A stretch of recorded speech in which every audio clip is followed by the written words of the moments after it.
Trials and executions at Rome for sorcery, fornication, and adultery. While in Persia, as I have described above, the bad faith of the king was causing unexpected trouble, and hostilities were being renewed on the Eastern Front.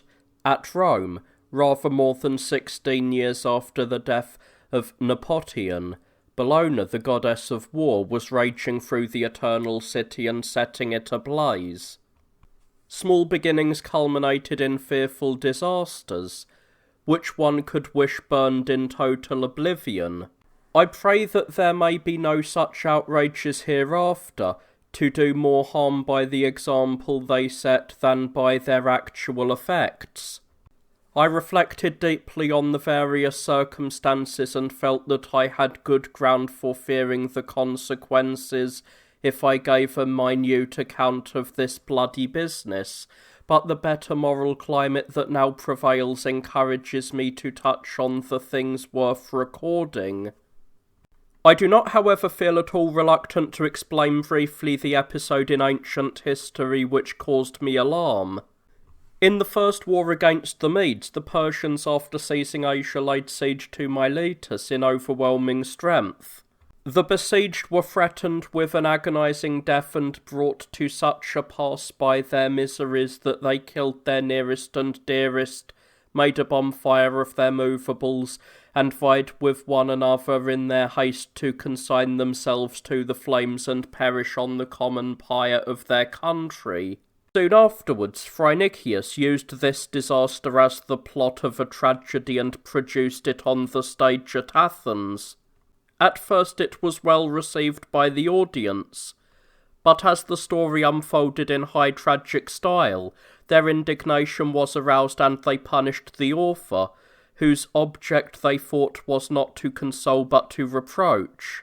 A lovely city had perished without any help from its founders, and Phrynichius had had the bad taste to make a stage play of its sufferings.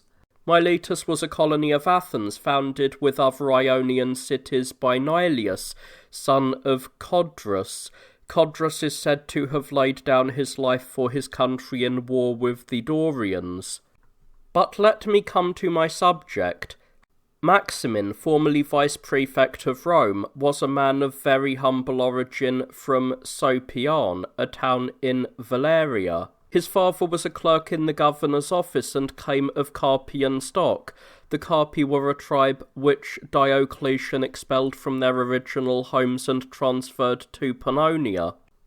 After a superficial education and an undistinguished career at the bar, Maximin became governor first of Corsica, then of Sardinia, and finally of Tuscany. From this he was promoted to the charge of the corn supply of Rome, but owing to a delay in the arrival of his successor, still retained the governorship of Tuscany. To begin with, he behaved with caution for 3 reasons. In the first place, he had a vivid memory of a prediction by his father, who was expert in the interpretation of the flight and song of birds, to the effect that he would reach a high position but perish later at the hands of the executioner.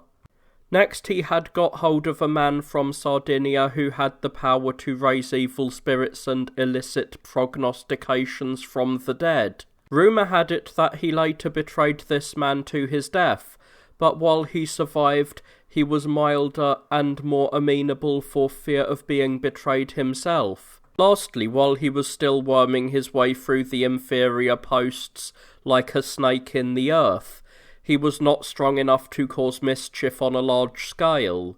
His first chance to enlarge the area of his operations arose as follows. Chilio, a former vice-prefect, and his wife Maxima complained to Olybrius, who was then urban prefect, that an attempt had been made on their lives by poison, and secured the immediate arrest and imprisonment of the suspects: Cerissus, an organ-maker, Asbolius, a wrestler, and Campensis, a soothsayer. The case was held up by the long and serious illness of Olybrius, so to expedite matters the plaintiffs petitioned that their suit should be heard by the prefect of the corn supply. To save time, their request was granted. Maximin thus won an opportunity to do harm and gave free scope to the innate cruelty of his savage heart, like wild beasts in the amphitheatre when they escape by breaking through the bars of their cages.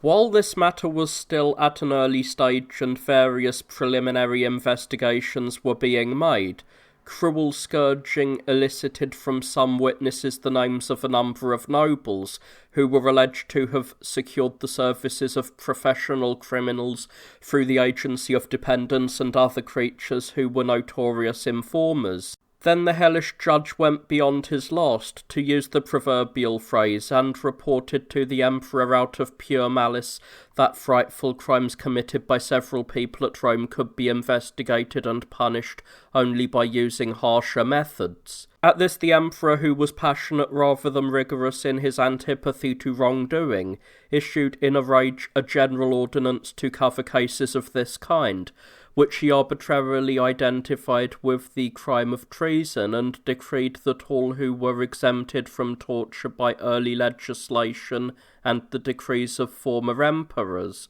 should be put on the rack if circumstances required it, and to multiply misery by doubling and exalting the authority which could inflict it, Valentinian empowered Maximin to act as pro-prefect of Rome, and associated Leo with him in the prosecution of inquiries set on foot to destroy a large number of people. Leo was then a notary and later master of the offices, a grave-robbing brigand from Pannonia, slavering like a wild beast in search of prey and as thirsty for human blood as Maximin. The arrival of a like-minded colleague and the charm of a commission which gave him high rank were a stimulus to Maximin's persistent propensity to inflict injury. His delight would not let him keep still. His gait was still more of a dance than a walk, and he seemed bent on copying the Brahmins of India, who some say levitate in the air above their altars.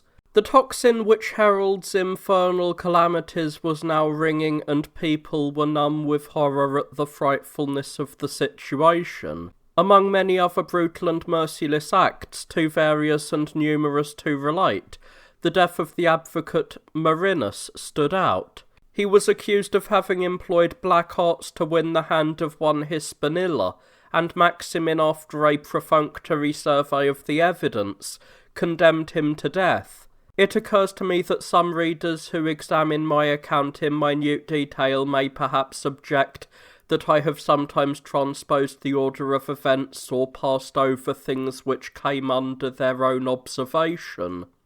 To them I can only say that not everything that happened among obscure individuals is worth relating, and that in any case there would not be adequate material in the public archives to meet such a requirement. Too great a mass of mischief was on boil, and low and high were confounded in a new wave of unbridled madness. It was quite clear that men's chief fear at that time was not a trial at law but a complete suspension of legal proceedings. The senator Cethegus was accused of adultery and beheaded. Alypius, a young man of good birth, who had been banished for a venal offence, and others of low rank were put to death. Every man saw in their wretched fate a picture of what he might expect himself, and torture, imprisonment, and a dark lodging haunted his dreams. The same period saw the trial of Hymettius, a man of outstanding ability. The circumstances to my certain knowledge were these. During his government of Africa he sold to the people of Carthage, who were suffering from famine, grain from the supplies set aside for the people of Rome. Soon afterwards there was a good harvest, and he at once restored in full what he had taken. Since, however, he had sold 10 bushels for 1 gold piece to those in need, and was now able to purchase 30 for the same sum, he sent the profit accruing from the difference in price to the imperial treasury. Valentinian suspected that he had not sent as much as he should as a result of the transaction, and confiscated part of his property. At the same time, Hymettius' troubles were compounded by another incident equally fatal in its consequences. A particularly celebrated soothsayer of the day, called Ammianus, was accused by some unknown informer of having been suborned by Ammianus to offer a sacrifice for some nefarious purpose, a charge which he steadfastly denied even when bent double upon the rack. As an admission could not be wrung from him, his private papers were brought from his house, and a memorandum in Ammianus' hand was found asking him to carry out a solemn rite of intercession that God would soften the emperor's hearts towards the writer. This last part of the document contained some criticism of the greed and cruelty of Valentinian. This was represented by the judges to the emperor in the worst light, and Valentinian ordered them to pursue the matter with the utmost rigour. Frontius, a member of the accused staff, was charged with helping to draw up the form of prayer. He confessed after a scourging and was banished to Britain. Ammianus was later condemned to death and executed. After these transactions, Ammianus was taken to Auriculum to be tried before the urban prefect Ampelius and his deputary Maximin. Seeing that he was on the verge of destruction, he seized an opportunity of appealing to the emperor, and by invoking his protection saved his life. When Valentinian's pleasure was consulted, he referred the matter to the Senate, which after mature deliberation banished Ammianus to Dalmatia. By this it incurred the wrath of the emperor, who was deeply affronted when he heard that a man whom he had intended to condemn to death had been given a milder sentence. These and many similar incidents made men fear that what was happening in a few cases would be the fate of all. To pass over such outrages in silence would encourage their gradual proliferation, so, to check the increase of misery, the nobility resolved to send a deputation to the emperor. It consisted of Praetextatus, formerly urban prefect, Venustus, a former vice-prefect, and Minervius, who had been a consular governor. They were to ask that punishments should not be out of proportion to the offence, and that no senator should be subjected to torture, a proceeding which was neither customary nor legal. When they were admitted to an audience and discharged their errand, Valentinian denied that he had made any such decree, and complained that he had been slandered. But the questor Eupraxius tearfully contradicted him, and his frankness brought about the repeal of the cruel edict, which was of unexampled frightfulness. About the same time, Lollianus, son of the ex-prefect Lampidius, who was little more than a beardless youth, was convicted after a strict examination by Maximin of having written a book on the black arts at an age when he was still too young to know better. It was expected that he would be banished, but on his father's advice he appealed to the emperor and was taken to Valentinian's court. But this was a jump from the frying pan into the fire.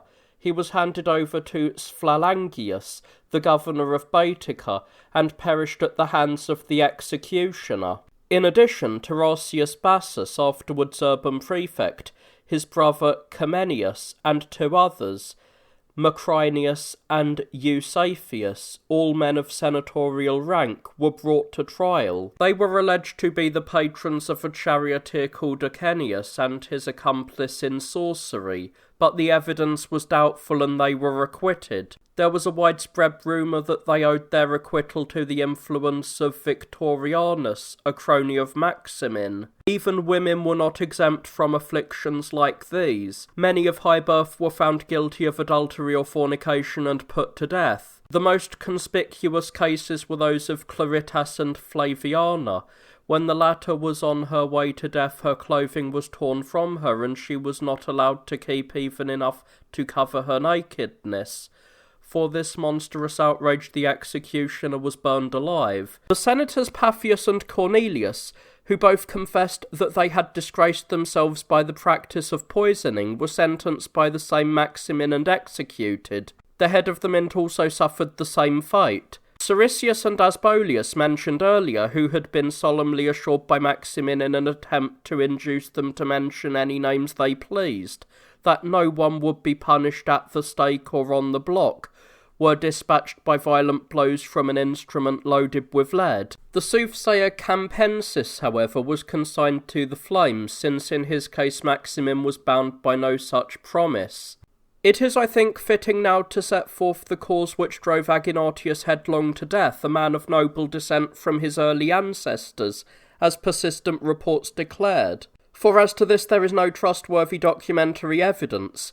Maximinus breathing blasts of arrogance while he was still prefect of the grain supply, and finding no slight incentives to his audacity, went so far as to insult Probus, the most distinguished man among all of the high officials, and governing several provinces with the rank of praetorian prefect. Aginatius, filled with indignation at this, and resentful because Maximinus, in conducting examinations, was preferred to him by Aliberus, although he himself was vice-prefect of Rome, secretly informed Probus in a confidential communication that the worthless man, one who quarrelled with high merits, could easily be brought low if Probus decided it should be done.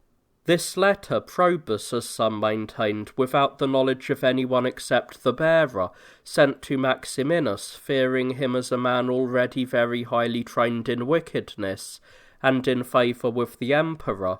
On reading the letter, that savage man fell into such a blaze of anger, that from then on he set all devices in motion against Aginatius, after the manner of a serpent crushed by a wound from some unknown person.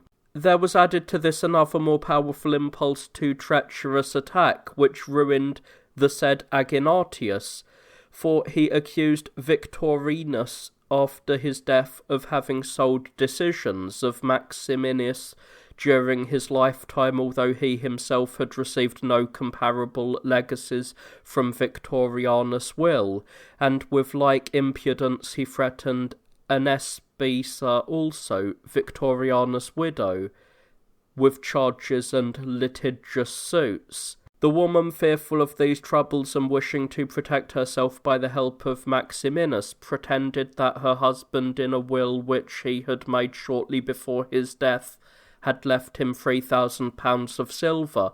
Maximinus, then inflamed with excessive greed, for he was not free from that vice also, demanded half of her inheritance, but by no means content with even this, which he thought too little, he devised another plan, honourable and safe, as he thought, and in order not to lose the opportunity which was offered him for profiting far from rich estate, he asked for the hand of the stepdaughter of Victorianus, Anespisa's own child, for his son.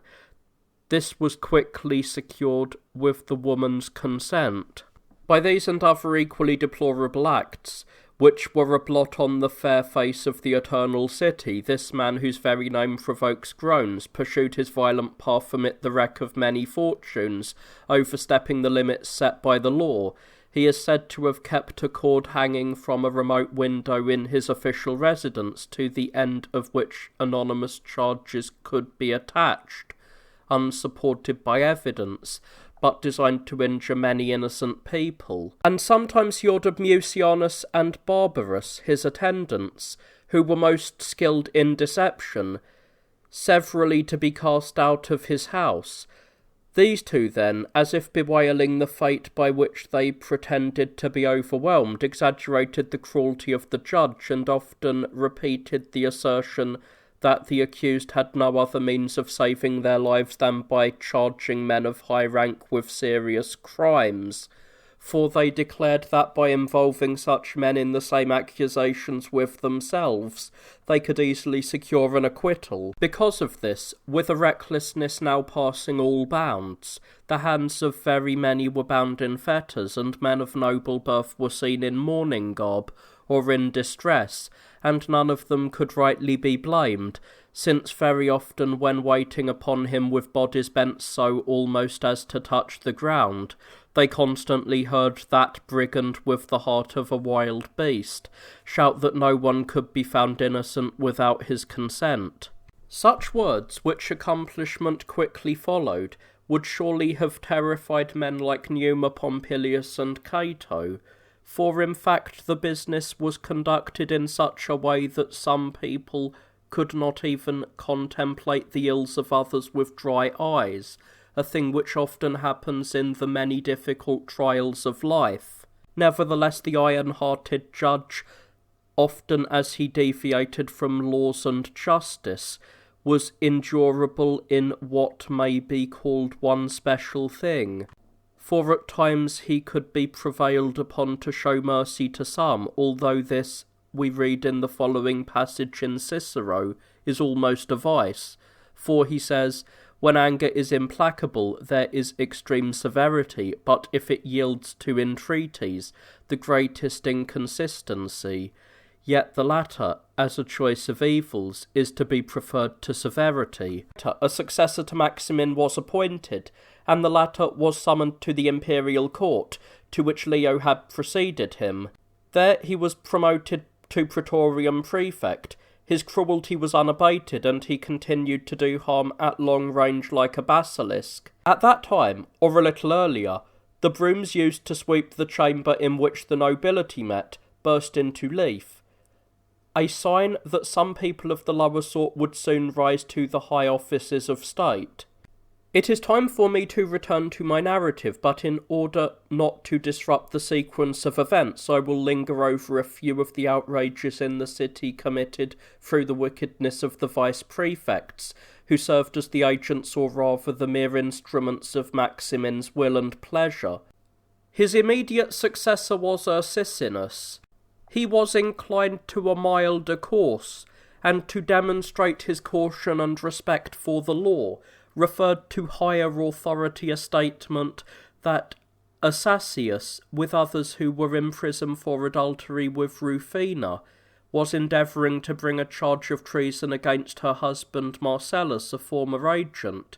This brought Marcellinus into contempt for his inactivity. He was regarded as unfit for the vigorous prosecution of these matters, and his appointment as vice-prefect was terminated. His place was taken by Simplicius of Aemona, a confidant of Maximin, who had been a teacher of literature. He had not been proud or arrogant in his provincial administration, but his sidelong glances elicited alarm, and his studiously moderate language was a veil for the ruin he was plotting against a number of people. He first put Rufina to death along with all those who had been her partners or abettors in adultery. This case, as I have said, had been referred by Marcellinus to the court, and after that several others, regardless of their guilt or innocence. Having enlisted under Maximin, he became his rival in the business of butchery and strove to outdo him in hamstringing noble families. In this he followed the example set in ancient times by Busiris and Antius and Phalaris of Agrientum, and all he seemed to lack was the bull of the last named. In this and similar horrors, a married woman called Hesychia, who was detained in the house of a court official on a criminal charge, was in such terror of savage treatment that she pressed her face into a feather bed on which she was lying, and killed herself by suffocation. There was added to these another no less cruel evil, for Eumenius and Ammianus, both of senatorial rank, being accused under Maximinius of improper conduct with Faustina, a woman of position, after the death of Victorianus, under whose protection they lived with less anxiety, terrified by Simplicius' coming, who with threats planned no less cruelty than Maximinius, fled to secret retreats. But after Faustina had been found guilty, a charge was made against them also, but though summoned by edicts, they kept themselves in still closer concealment, and Ammianus remained hidden for a long time in the house of Anepsia. But as unexpected chances often aggravate lamentable disasters, a slave of Anepsia, Sapundulus by name, seized with resentment because his wife had been flogged, went by night to Simplicius and reported the matter. Then attendants were sent and dragged the accused whose whereabouts had been pointed out from their hiding places, and Ammianus, assailed with an additional accusation of improper relations which he was said to have had with Appensia, was punished with death, but the woman, that she might have strong hope of retaining her life by putting off her punishment, declared that she had been worked upon by evil arts and had suffered violence in the house of Agentius. Simplicius gave the emperor a spiteful account of what had been done, and Marcellinus, who was at court and, for the reason which I have given above, was hostile to Agentius, while his hatred was set ablaze with his rise in power, strongly urged the emperor to give him a warrant for putting Agentius to death, and this the mad and powerful instigator easily brought to pass. But Maxentius, fearing the weight of greater hatred if a man of patrician stock should die by the sentence of Simplicius, who was his adviser and his friend, kept back the emperor's order for some time, in perplexity and doubt as to whom he would find more trustworthy and efficient in carrying out his cruel design. At last, since like and like readily flocked together, a Gaul called Marcellinus was found, reckless to the point of insanity, on whom, since he promised to accomplish the business in a short time, he arranged to have the post of deputy conferred. Accordingly, he gave him with the epistle of Augustus a letter of advice instructing the savage but inexperienced man how he might quickly and without any hindrance destroy Ammianus, who, if he gained any possible respite, would perhaps make his escape. Marcellinus, as had been ordered, hastened to Rome by long day's journey, and at the beginning of his administration cast about with great energy to see by what act of violence he could without anyone's help destroy a senator of conspicuous lineage.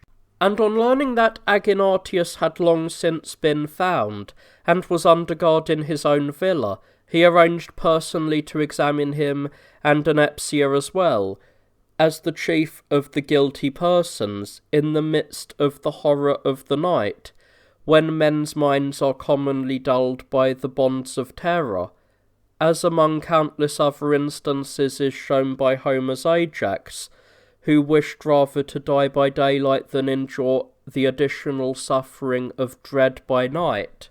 And since the judge, nay rather the godless brigand, intent only on keeping his promise, carried everything to excess, having ordered Ammianus to be put to the question, he caused a whole train of executioners to enter, and amid the gloomy clanking of chains had the slaves, who were already drooping through long-continued filth and neglect, tortured to the very verge of death, to give evidence to endanger their master's life, a thing which our merciful laws forbade to be done in a trial for fornication.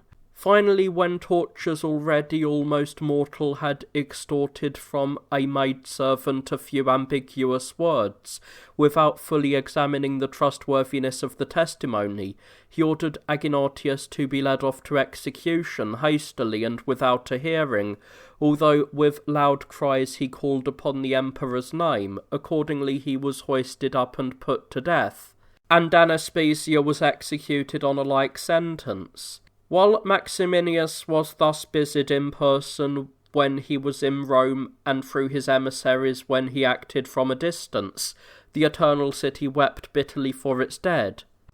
But the curses uttered by the victims in their last moments did not sleep, as I shall tell in due course. Maximin, who behaved with insufferable arrogance during the reign of Gratian, fell by the sword of the executioner, and Simplicius was beheaded in Illyricum.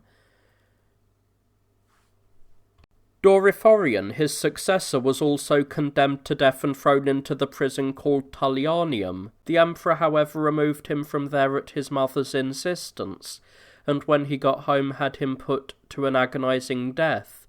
Now let me return to the point from which I digressed. This, if I may say so, was the state of affairs in Rome. Valentinian fortifies the entire Gallic bank of the Rhine with fortresses, castles, and towers. The Alemanni kill some Romans who were building a fortification on the far side of the Rhine.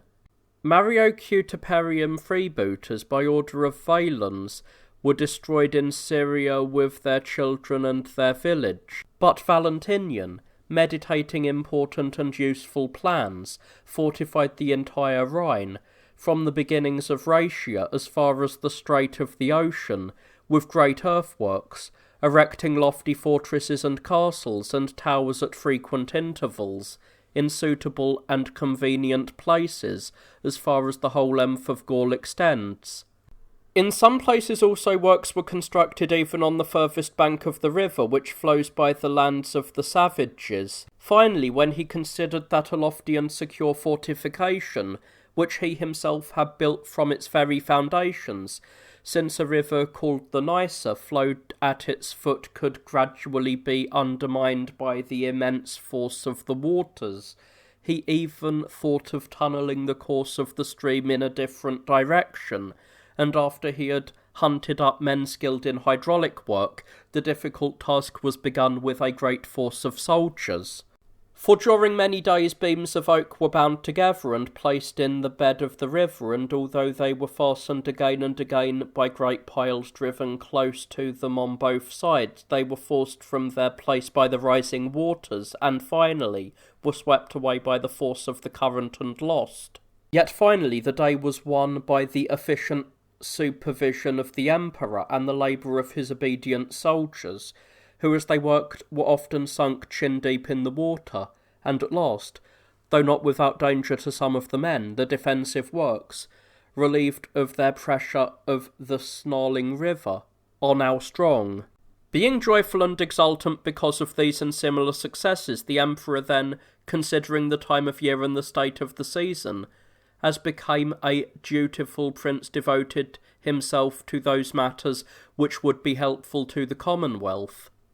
And thinking it most suitable for accomplishing what he had in mind, he planned hastily to build a fortification on the further side of the Rhine, on Mount Pyrrhus, which is in the country of the savages, and in order that speed might make the accomplishment of the work secure, through Syagrius, at that time secretary, afterwards prefect and consul, he ordered the general Arator to try to speed that work, while deep quiet reigned everywhere.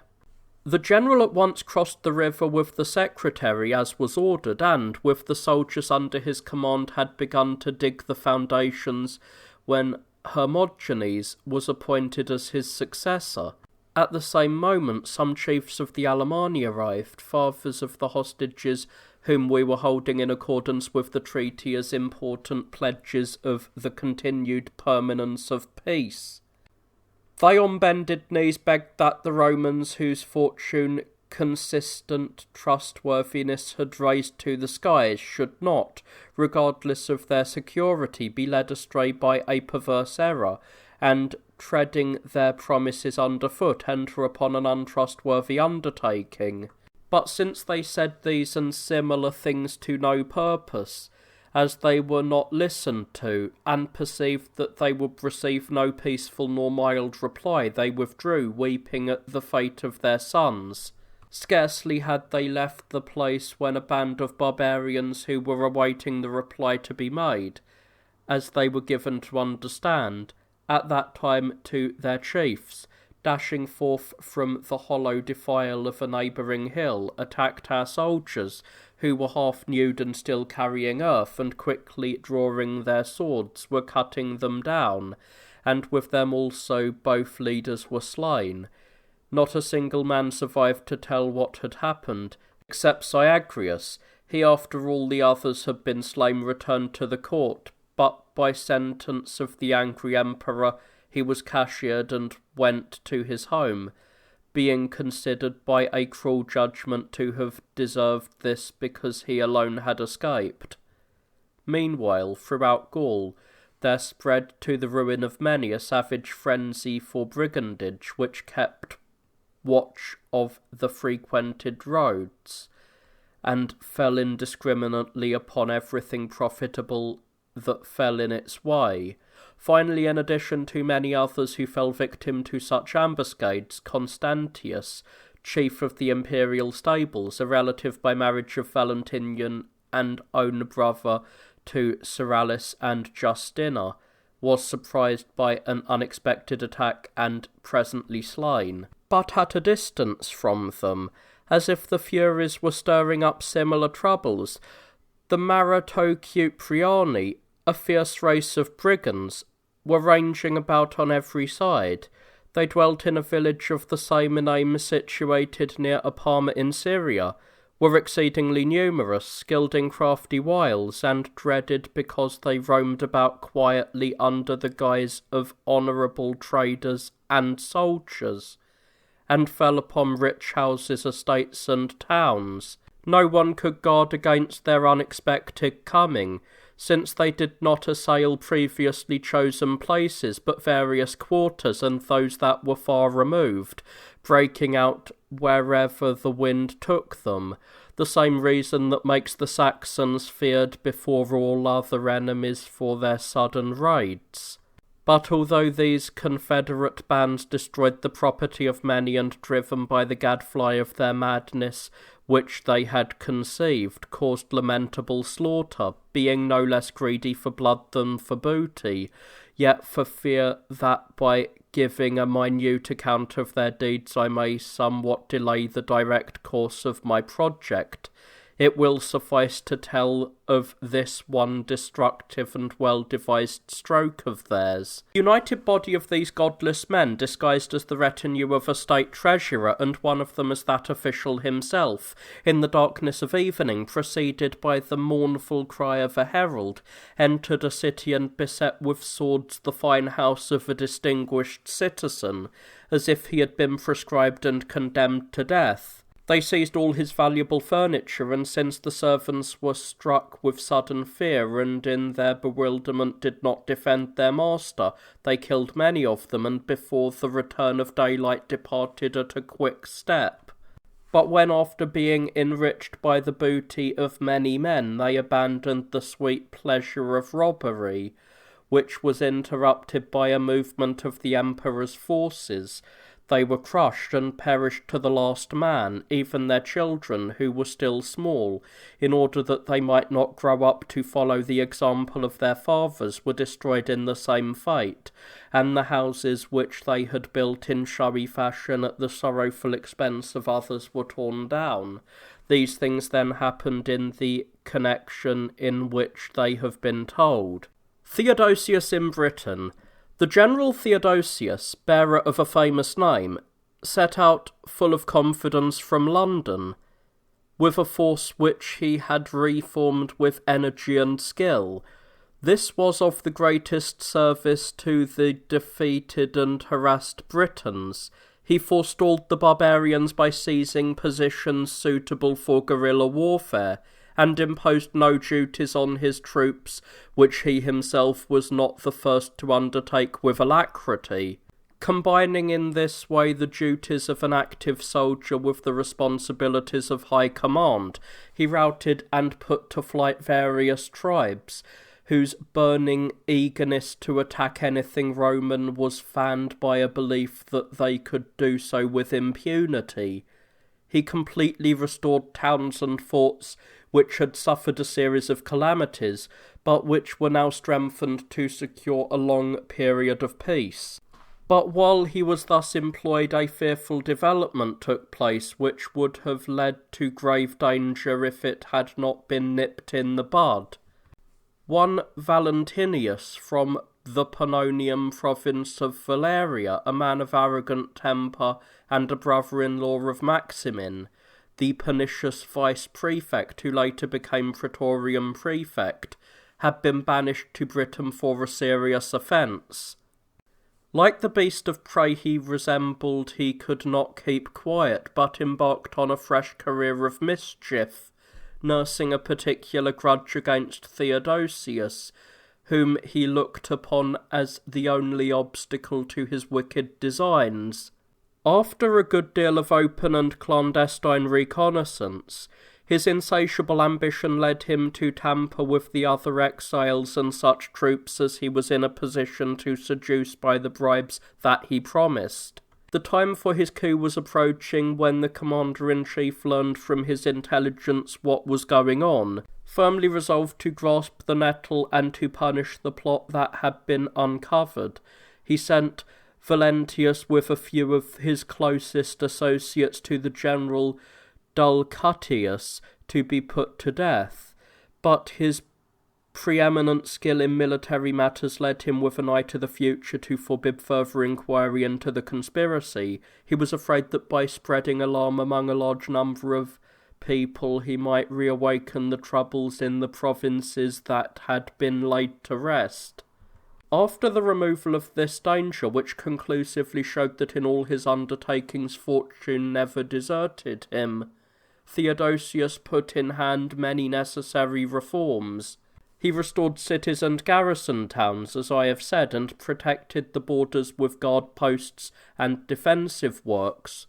The recovery of a province which had fallen into the hands of the enemy was so complete that, to use his own words, it now had a lawful governor, and the emperor, treating the matter as a triumph, decreed that henceforth it should be called Valentia. These were the most important events. The members of the so-called Secret Service, a body of long standing of which I gave some account in my History of Constans, had gradually become corrupt and were removed from their posts by Theodosius. They were clearly convicted of having been bribed by gifts or promises of large rewards to pass to the barbarians regular information about what we were doing. Their function was to circulate over a wide area and report to our generals any threatening movements among the neighbouring tribes. After his brilliant management of these and similar matters, Theodosius was recalled to the court. Like Furius Camillus or Papirius Cursor, he had rendered distinguished service to the state by a series of victories, and he left the provinces dancing for joy. Such was his popularity that he was escorted by a large crowd to the straits, over which he had a smooth crossing. He was received at the emperor's headquarters with joy and warm praise, and promoted to the command of the cavalry in place of Jovianus, who was thought to be slack. The Vices of Roman Society, AD 369-72. The profusion of events abroad has kept me too long from affairs of the city. I shall now return to a brief account of these, beginning with the prefectship of Olybrius, which was very quiet and peaceful. He never deviated from a humane policy, and took great pains to ensure that no word or act of his should be accounted harsh. He punished slander severely, pruned the profits of the treasury whenever he could, draw a sharp distinction between right and wrong, and all in all was an admirable judge and very mild towards those he governed. Nevertheless, these good qualities were overshadowed by a defect, which did little harm to the community but was discreditable in a high official. His private life verged on the luxurious, and was almost entirely devoted to the stage and to women, though his liaisons were not criminal or incestuous. Ampelius, also a pleasure-seeker, succeeded him in the government of the city. He was a native of Antioch and previously the master of offices. He had ruled 2 provinces as proconsul and at a much later date reached the height of praetorian prefect. Though in other respects well fitted to win popularity, he was nevertheless capable of occasional firmness, and I could wish that he had stuck to his principles. He could have done something, however little, to correct the prevailing gluttony and gross immorality, if he had not relaxed his strictness and thus lost his chance of winning lasting glory. He ordained that no tavern should open and no ordinary citizen heat water before mid-morning, that victuallers should not display cooked meat for sale before a prescribed hour, and that no respectable person should be seen chewing in public. These and similar disreputable habits had taken such a hold through continued neglect that even Epimenides of Crete, if he could have been brought back to us from the dead like some legendary hero, could not have cleaned up Rome single-handedly, so gross were the incurable vices to which most people had succumbed. I'll deal first with the faults of the nobility, as I have done before, as far as space allowed, and then with those of the common people, confining myself to a brief digression on the various points. Some plume themselves on what they consider distinguished forenames, such as Raberius, Flavonius, Pagonius, and Geryon, or trace their descendants from the Dali or Tarasi or Ferrasi or some other high-sounding family. Some dressed in gleaming silk go about preceded by a crowd of people, like men being led to execution, or to avoid so unfortunate a simile, like men bringing up the rear of an army, and are followed by a throng of noisy slaves in formation. When such people, each attended by a train of some 50, enter the public baths, they shout in a peremptory voice, "What has become of our girls?" If they hear of the sudden appearance of some obscure strumpet, some old streetwalker who has earned her living by selling herself to the townsfolk, they vie in courting and caressing the newcomer, and praise her in such outrageously flattering terms as the Parthians used to Semiramis, the Egyptians to Cleopatra, the Carians to Artemisia, or the people of Palmyra to Zenobia. Such is the behaviour of men among whose ancestors a senator was thought to have behaved improperly and to deserve a reprimand from the censor because he kissed his wife in the presence of their own daughter. If one tries to greet these people with an embrace, they turn their head to one side like a bad-tempered bull, though that is the natural place for a kiss, and offer their knee or their hand instead, as if that should be enough to make anyone happy for life. As for strangers, even those to whom they are under an obligation, they think they have done everything that politeness requires if they ask what bath or spa they frequent and where they are putting up. Though they are so solemn and think themselves so cultured, the news that someone has announced the arrival of horses or drivers, no matter from where, causes them to pester him with knowing questions, and to show him as much respect as their ancestors did to the twin sons of Tyndarus when they spread universal joy by bringing tidings of those famous victories in olden times. Their houses are the resort of idle gossips, who greet every word uttered by the great man with various expressions of hypocritical applause, like the toady in the comedy, who inflates the pride of the boastful soldier by attributing to him heroic exploits in sieges and in fights against overwhelming odds. In the same way, our toadies admire the beauty of columns in a high facade, or the brilliant sight presented by walls of coloured marble, and extol their noble owners as more than mortal. Sometimes, too, at their dinner parties, scales are called for, to weigh the fish, birds, and mice that are served.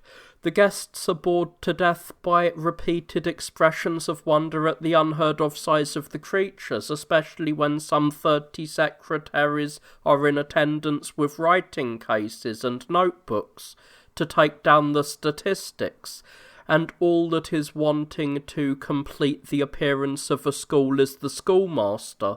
Some of them hate learning like poison, but read Juvenal and Marius Maximus with avidity. These are the only volumes that they turn over in their idle moments, but why this should be so is not for a man like me to say. Considering their claims to distinction and long descent, they ought to read a variety of books. They should be aware that Socrates, when in prison and under sentence of death, asked a musician who was giving a fine rendering of a lyric by Stesichorus to teach him to do the same while there was still time. The musician asked what good this would be to him. seeing that he was to die the next day, but Socrates answered, "It would give me some new knowledge before I depart." A few of them treat offences with such severity that a slave who is slow in bringing hot water will be ordered 300 lashes, but if he should have deliberately killed someone and there is a general demand for his punishment, his master will merely exclaim, "What else can you expect of such a worthless rascal? If he does anything like this again, he will pay for it." The notion of the height of good breeding is that it is better for a stranger to kill someone's brother than to refuse an invitation to dinner. A senator feels that he has suffered a severe personal loss if a man whom he has made up his mind after mature reflection to invite once fails to appear. A journey of fair length to visit their estates or to be present at a hunt where all the work is done by others seems to some of them to be the equivalent of a march by Alexander the Great or Caesar. If they sail in their smart yachts from Lake Avernus to Puteoli, they might be going after the Golden Fleece, especially if they undertake the adventure in hot weather. If flies settle on their silk fringes of their garments as they sit between their girdled fans, or if a tiny sunbeam finds its way through a hole in the awning over them, they wish that they had been born in the land of the Cimmerians. When they leave the bath of Silvanus or the spa of Mammia, each of them, as he emerges from the water, dries himself with a fine linen towel. Then he has his pride opened and makes a careful inspection of his shimmering robes, of which he has brought enough with him to dress 11 people. Finally he makes his choice and puts them on, takes back from his valet the rings which he has left with him to avoid damage from the water, and goes his way. And indeed, if any veteran has recently retired because of his years from service with the Emperor, such a company of admirers attend him that, here there is a gap in the text, is considered to be the leader of the old song. The others quietly listen to what he says. He alone, like the father of a family, tells irrelevant stories and entertaining tales, and in most of them cleverly deceives his hearers. Some of these people, though not many, dislike the name of gamblers and prefer to be called dice players, though the distinction is no more than that between a thief and a robber. It must be admitted, however, that while all other friendships at Rome are lukewarm, those between gamblers are as close and are maintained with as much steadfast affection as if they had been forged by common effort in a glorious cause. You will find members of these sets so harmonious that they might be the brothers Quintilius. On the same principle, you may sometimes see a man of low origins but great expertise at dice, who has been placed below a proconsular at some great dinner or reception, walking about with an expression of dignified sorrow, like Porcius Cato after his totally unexpected defeat for the praetorship. Some lay siege to men of means. It makes no matter whether they are young or old, childless or unmarried, or even if they have wives and children, and employ extraordinary tricks to induce them to make their will. When the victims have finally set their affairs in order and left something to the people whom they have humoured by doing so, they forthwith perish, as if death were merely waiting for them to discharge this duty. Another, who has won some promotion, however humble, stalks about swollen with pride, and looks askance on his old acquaintances. He might be Marcellus returning from the capture of Syracuse. Many who deny the existence of provenance, nevertheless neither appear in public nor eat nor think it safe to take a bath without a minute study of the almanac, to discover, for example, the position of Mercury or what degree in the constellation of Cancer the moon has reached in her course through the sky. Another, if he finds himself harassed by the importunity of a creditor, resorts to a charioteer.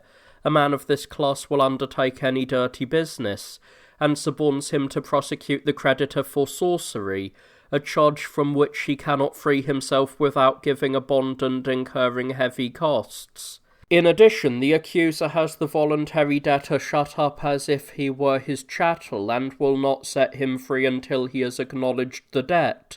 Elsewhere, a wife harps day and night on the same string, to use the old proverbial phrase, in order to drive her husband to make a will, and the husband exerts equal pressure on the wife to do the same. Lawyers are brought in on both sides to give contradictory advice. One sits in the bedroom while his rival occupies the dining room. These are joined by opposing readers of horoscopes. One makes profuse promises of high office and foretells the death of rich ladies, while the other urges that all necessary arrangements should be made for the husband's approaching death. As Cicero says, the only earthly good that they recognise is gain. They treat their friends like cattle and value most those from whom they hope to get the greatest return.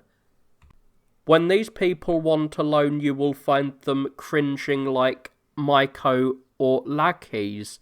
When they are asked for repayment, they take such a high and mighty line that they might be the tragic heroes Cresfontes and Tementus. So much for the Senate. Now let me turn to the idle and lazy proletariat. Among these are some who have no shoes, but are the proud bearers of such distinguished names as mower, stroller, hogshead, gobbler, ladle, sausage, pig's belly, pickle, and so on. They devote their whole life to drink, gambling, brothels, shows, and pleasure in general. Their temple-dwelling meeting place, in fact the centre of all their hopes and desires, is the Circus Maximus. You may see them collected in groups about the square, crossing streets, and other public places, engaged in heated arguments on one side or the other of some question. Those who have drained life to the dregs and whose age gives them influence often swear by their white hair and wrinkles that the country will go to the dogs if some coming race the driver they fancy fails to take a lead from the start, or makes too wide a turn round the post with his unlucky team. Such is the general decay of manners that on the longed-for day of the races they rush headlong to the course before the first glimmering of dawn, as if they would outstrip the competing teams, most of them having passed a sleepless night, distracted by their conflicting hopes about the result. To turn now to the vulgarity of the stage, the players are hissed off unless the favour of the mob has been purchased by a bribe. If there is no demonstration of this sort, they follow the example of the savages of the Chersonese and clamour for the expulsion of foreigners from the city, though they have always been dependent on the help of these same foreigners for their livelihood. Their language is foul and senseless, very different from that in which the commoners of earlier times expressed their feelings and wishes, and of which many witty and elegant examples are preserved by tradition. And it has come to this, that in place of the lively sound of approval from men appointed to applaud, at every public show an actor of after-pieces, a beast baiter, a charioteer, every kind of player, and the magistrates of higher and lower rank, nay, even matrons, are greeted with the shout, "You should be these fellows' teachers." But what they ought to learn, no one is able to explain. Most of these people are addicted to gluttony, attracted by the smell of cooking and the shrill voices of the women who scream from cock-crow like a flock of starving peacocks. They stand about the courts on tiptoe, biting their fingers and waiting for the dishes to cool. Others keep their gaze fixed on some revolting mess of meat until it is ready.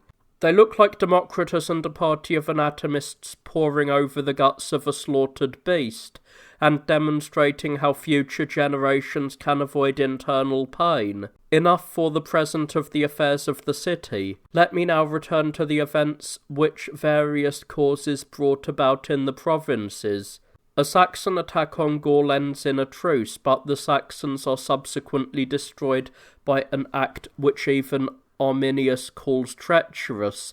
Valentinian encourages the Burgundians to attack the Alemanni but leaves them in the lurch.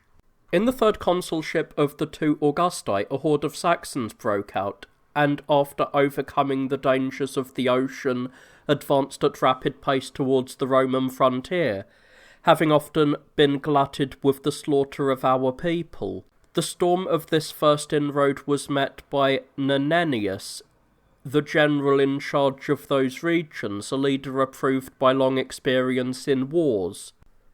But meeting them with a people resolved to fight to the death after he had some of his men and had himself been wounded, he perceived that he would be unequal to frequent contests with them. Accordingly, having reported to the emperor what ought to be done, he managed that Severus, commander of the infantry, should come to help him in his difficult situation. When he, bringing forces adequate for the purpose, had reached the spot and the troops had been drawn up in divisions, he so terrified and confused the arrogant barbarians before the struggle began, that they did not oppose him in strife, but dazzled by the gleam of the standards and eagles, begged for pardon and peace. And after a long and varied discussion, since it seemed to be in the interest of the state, a truce was agreed upon, and in accordance with the conditions that were proposed, the Saxons gave us hostages of many young men fit for military service, and then were allowed to depart and return without hindrance to the place from which they had come. When they thought themselves now free from all fear and were preparing to return, foot soldiers were secretly sent and laid an ambuscade in a secluded valley, from which they could attack the Saxons with slight trouble as they passed by. But the result was far otherwise than was hoped. For, excited by the sound of the approaching Saxons, some of our men rushed out before the proper time. On the sudden appearance, the savages raised terrible howls, and while the Romans were hastening to steady themselves, they were put to flight. Presently, however, they halted and massed themselves together, and as their dangerous plight gave them strength, though somewhat impaired, they were forced to fight.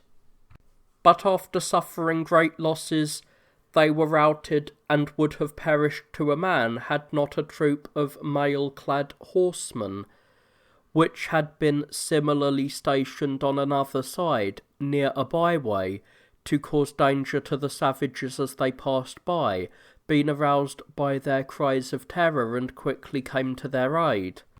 Then the contest became hotter, and Romans with fortified courage pressed upon the Saxons from all sides, surrounded them, and slew them with their drawn swords. Not one of them could again return to his native home. Not a single one was allowed to survive the slaughter of his comrades. And although some just judge will condemn this act as treacherous and hateful, yet on careful consideration of the matter, he will not think it improper that a destructive band of brigands was destroyed when the opportunity was at last offered. After these affairs had been so successfully concluded, Valentinian, turning over various thoughts in his mind, was oppressed by anxious care, as he thought over many plans and considered by what devices he might break the arrogance of the Alemanni and their king Marcellinus, who without limit or measure was confusing the Roman state by his reckless disturbances. For the savage nation, although from its very cradle weakened by a variety of disasters, so often recovers its youthful strength that people think it has been unassailed for long ages, and the emperor finally decided, after favouring first one plan and then another, to bring about their destruction through the Burgundians, a warlike people, rich in the strength of countless young warriors, and therefore a cause of terror to all of their neighbours. Accordingly, he often sent letters to their kings through silent and loyal messengers, urging them to attack the Alemanni at an appointed time, and promising that he too would cross the Rhine with the Roman armies and, if the Alemanni tried to avoid the unexpected weight of armed forces, would intercept them in their panic. The emperor's letters were gladly received for two reasons. First, because the Burgundians know that they are descendants of the Romans from ancient times, and then since they frequently quarrelled with the Alemanni about salt pits and boundaries.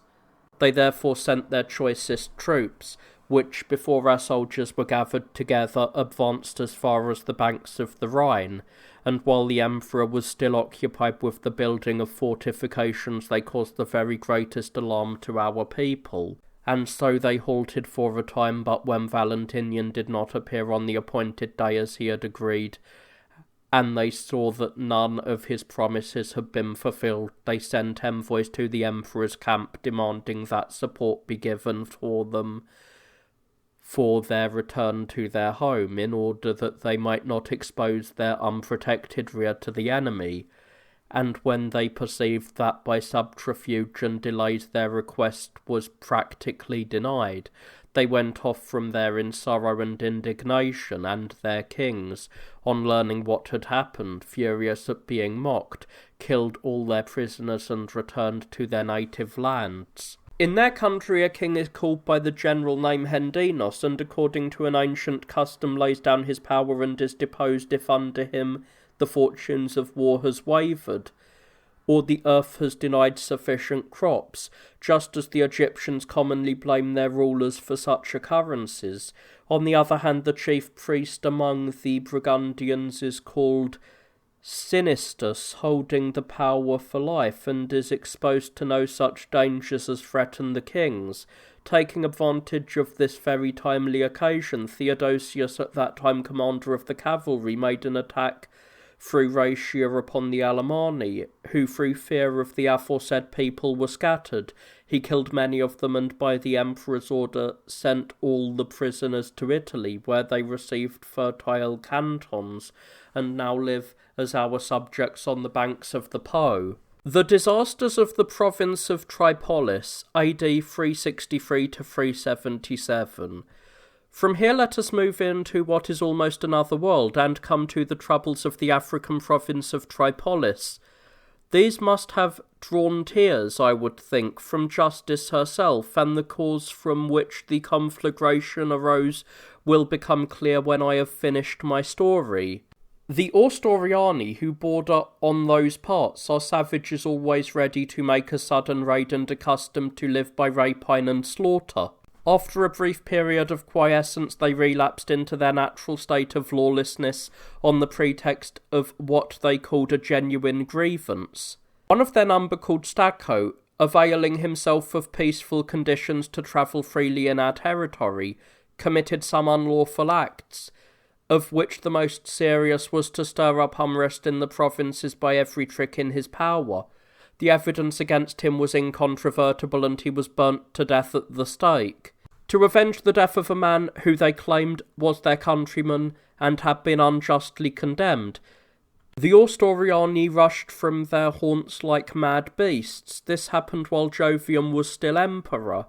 They were afraid to approach the populous and strongly fortified town of Lepsis, but encamped for 3 days in the fertile region around it. They slaughtered the peasants, of whom those who were not paralysed by panic were driven to take refuge in caves, burned a quantity of household goods which they could not carry off, and withdrew with a huge load of booty, taking with them as their prisoners a leading local councillor of Lepsis called Silva, whom they had caught with his family in his country house. The inhabitants of Lepsis were terrified by this sudden disaster, and to forestall any further mischief from the insolent barbarians, begged the protection of Romanus, who had lately been promoted to command in Africa with the rank of count. But when he arrived with his troops and was asked to help the town in its distress, he replied that he would not take the field unless he were furnished with abundant supplies and 4,000 camels. The wretched citizens were stunned by this answer. They declared that after all that they had suffered from the burning and looting, they could not meet such prodigious demands, even to recoup their tremendous losses. So after bamboozling them for about 40 days, the Count departed without having made any effort to do anything whatsoever. The hopes of the people of Tripolis were thus disappointed, and they feared the worst. Accordingly, at the next annual meeting of the Provincial Assembly, it was resolved to send Severus and Flacian as envoys to Valentinian. They were to greet him on his ascension with golden statuettes of the goddess of victory, and give him an unvarnished account of the lamentable condition of the province. Hearing of this, Romanus sent a horseman at top speed to the master of the offices, Remigius, a kinsman of his and a partner in extortion, telling him to see that the investigation of the matter was referred by imperial decree to himself and the vice-prefect Draconitus. The envoys reached the court, had an audience with the emperor, and made a verbal report of their sufferings, supported by an official document setting out the whole course of the affair. The emperor read it, but refused to give credence either to the report or the master of the offices, who sought to put Romanus' misconduct in a favourable light, or to that of the envoys, who asserted the opposite.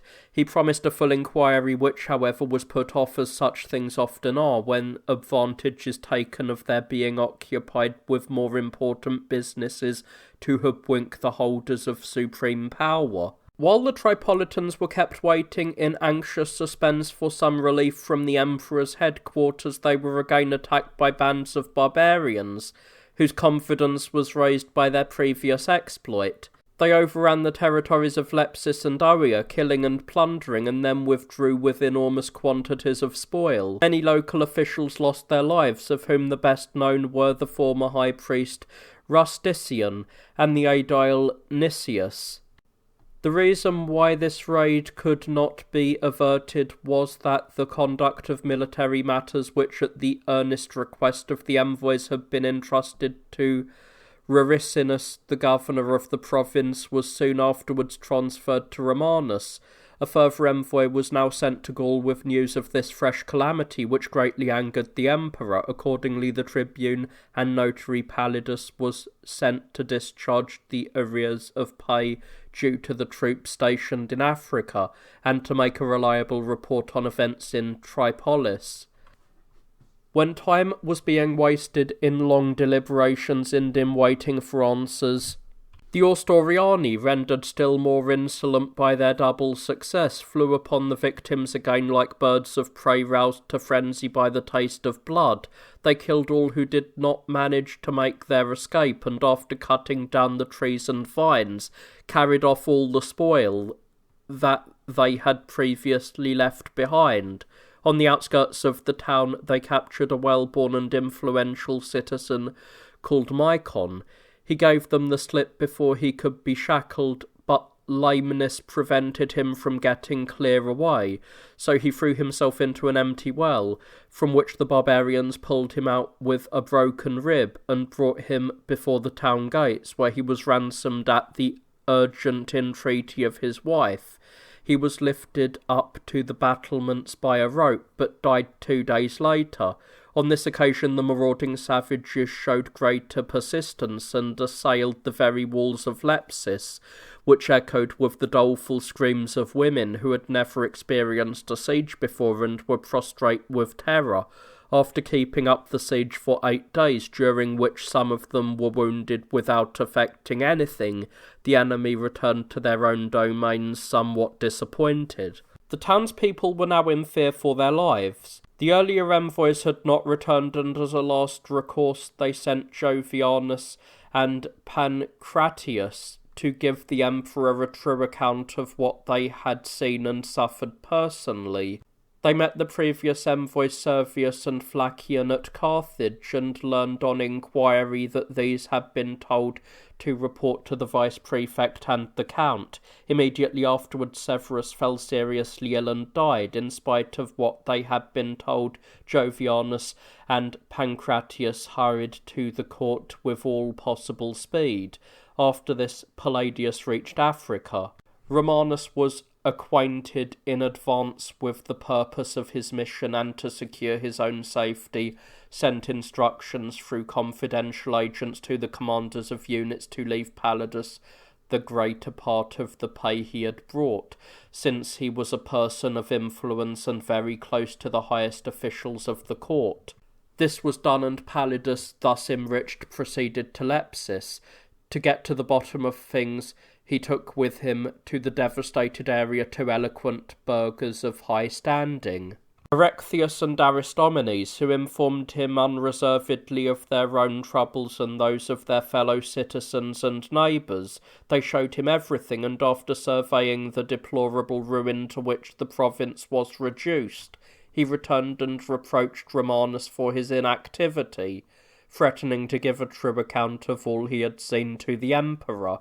Romanus, in a furious passion, retorted that he too would shortly make a report to the effect that the supposedly incorruptible notary had diverted to his own pocket all the money intended for the troops. The result was that Pallidus, with such a load on his conscience, acted thenceforth in concert with Romanus, and when he returned to the court misled Valentinian by a wicked lie to the effect that there was no substance in the complaints of the people of Tripolis. He was sent back to Africa with Jovianus, the most recent envoy, Pancreatus having died at Trier, and with instructions to look into the credentials of the second mission also. In addition, the emperor gave orders that Erechtheus and Aristomenes should have their tongues cut out for having uttered what Pallidus intimated were libels. The notary followed the vice-prefect, as had been arranged, and reached Tripolis. Hearing of this, Romanus lost no time in sending another one of his personal attendants together with Caecilius, a native of that province, whose advice he relied on.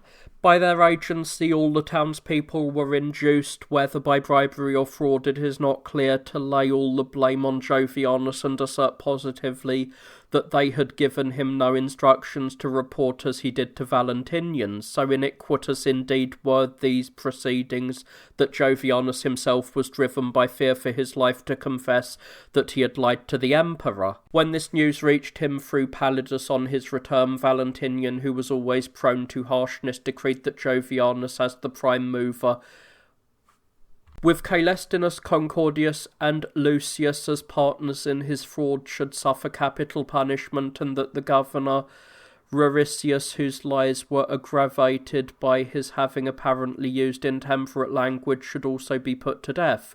Ruricius was executed at Sitifis, but the others were delivered up to be sentenced by the vice-prefect Crescens at Utica. Before the death of the envoys, however, Flacium was brought before the vice-prefect and the court. He defended himself with energy, but was almost finished off by the furious troops, who rushed at him shouting abuse and claiming that the reason why it had been impossible to protect the Tripolitans was that they refused to provide the supplies necessary for the operation.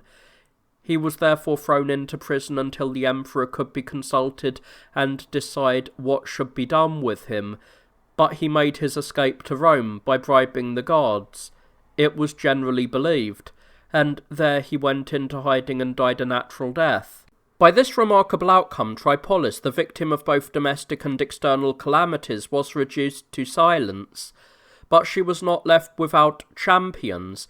The ever-open eye of justice was on the watch, and the last curses uttered by the envoys and the governor had their effect, as became clear at a much later date.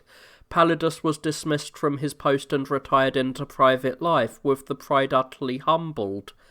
And when that superb general Theodosius came to Africa to check the pernicious designs of Firmus, and in accordance with his instructions examined the effects of the outlawed Romanus, he found a letter from one Materius addressed to his lord and patron Romanus, which contained almost, amongst other matters not here relevant, the following sentence: "The disgraced Pallidus sends you his greetings, and wishes you to know that the only reason for his disgrace was that in the affair of Tripolis he uttered a lie to the sacred ear of his majesty."